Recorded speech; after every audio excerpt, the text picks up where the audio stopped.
तो वृषभ राशि या लग्न के जातक जो है, अभी तक आपके लिए राहु केतु लग्न और सप्तम में गोचर कर रहे थे, पर अप्रैल के बाद वो आपके द्वादश और षष्ठम भाव पे आ जाएंगे। देवगुरु बृहस्पति जो कि इस समय आपके दशम में गोचर कर रहे हैं, अप्रैल के बाद एकादश यानी कि लाभ भाव में सोशल नेटवर्क या बड़े भाई के स्थान पर आ जाएंगे। और शनि जो है वो इस समय तक अभी मकर राशि में है, अप्रैल में शनि आपके दशम भाव में आ जाएंगे। तो ये जो स्थिति है ये हालांकि जैसे पूरे वर्ष की अगर बात करेंगे तो ये वर्ष आपको बहुत सारी नई चीजें सिखाने वाला है, बहुत अच्छे नए नए अनुभव देने वाला है, विशेषतः हम कर्म के आधार पर अगर देखें तो। क्योंकि पहला जो 3 महीना तिमाही है, हालांकि ये आपका नॉर्मली बीतेगा, बट जैसे जैसे मार्च की अप्रैल की तरफ आप बढ़ेंगे, मार्च अप्रैल की तरफ, वैसे वैसे आपका वर्क प्रेशर, वर्कलोड थोड़ा सा बढ़ता जाएगा। और खासकर साल का जो मध्य का जो हिस्सा है उसमें आपका प्रेशर काफी बढ़ा हुआ रहेगा। ये जो पूरा वर्ष है, ये पूरा वर्ष आपको कर्म के आधार पर बहुत सारी नई सीखें देगा।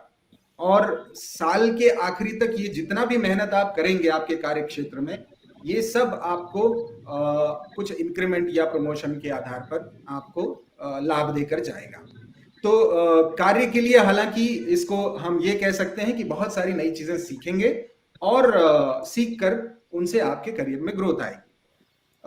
जब हम बात करते हैं वैवाहिक जीवन की, तो देखिए उसमें विशेषतः जनवरी और फरवरी महीने में थोड़ा सा कुछ अप डाउन की स्थिति लगती है आपको। और जो वाद विवाद की स्थिति है या मतभेद की स्थिति है, वो थोड़ा सा उससे बचना चाहिए। और जीवन साथी का थोड़ा सा जीवन साथी के स्वास्थ्य का ध्यान रखें। मार्च से लेकर के जून तक आप एक अच्छी ट्रिप का प्लान कर सकते हैं, ऐसा आपके कार्ड्स कहते हैं। और जहां तक चैलेंजेस की बात है तो अक्टूबर और नवंबर में वापस से थोड़ी सी एक कॉन्फ्लिक्ट की स्थिति दिखती है, हालांकि वो भी आप अपने पुरुषार्थ से मैनेज कर सकते हैं। फाइनेंसेस की जब हम बात करते हैं, तीसरा जो सबसे बड़ा पहलू आता है कि भाई कर्म किया और जीवन देखा, तो फाइनेंसेस की बात एक बहुत महत्वपूर्ण बात होती है। तो ये जो पूरा वर्ष है आपका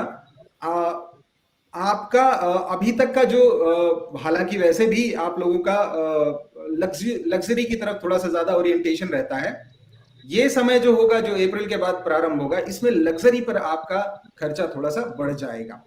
हालांकि उस लग्जरी को एंजॉय करने के लिए आपके पास सफिशिएंट वेल्थ भी है। और ये जो स्ट्रेस आएगा, इस स्ट्रेस को ये जो लग्जरी वाला जो एस्पेक्ट है, ये आपका थोड़ा सा इसको कवर भी कर देगा। अप्रैल के बाद थोड़ा सा फाइनेंसेस पे ध्यान रखें, क्योंकि खर्चे आपके बढ़ सकते हैं।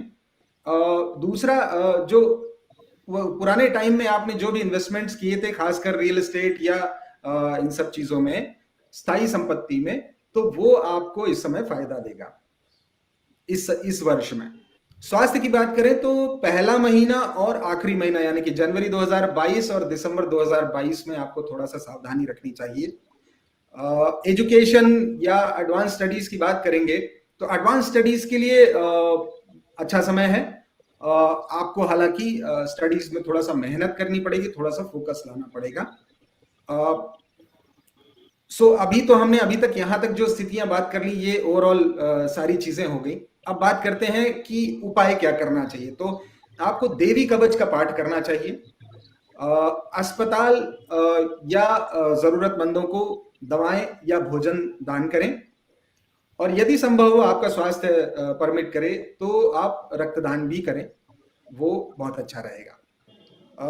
अगर मैं समरी में बोलना चाहूं तो औसत स्तर के जो महीने रहेंगे आपके, मार्च, अप्रैल, जुलाई, अक्टूबर और नवंबर, ये थोड़े से औसत स्तर के रहेंगे, बाकी सारे महीने आपके अच्छे रहेंगे।